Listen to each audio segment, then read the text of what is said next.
என்று உன்னை ஒதுக்கி வைப்பார்கள். வேண்டாத வார்த்தைகளை சொல்லி புண்படுத்துவார்கள். வியாதியஸ்தன் என்று உன்னை ஒதுக்கி வைப்பார்கள். வேண்டாத வார்த்தைகளை சொல்லி புண்படுத்துவார்கள்.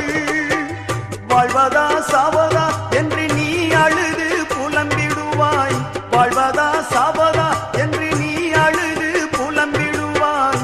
வாழத்தான் வேண்டும் என்று வியாதியிலே சுகம் தரவே உனக்கொருவர் இருக்கின்றார். உன்னை விசாரிக்க துடிக்கின்றார். உன்னையும் என்னையும் இயேசு நேசிக்கிறார். நம்மை உள்ள கைகளில் வரைந்திருக்கிறார்.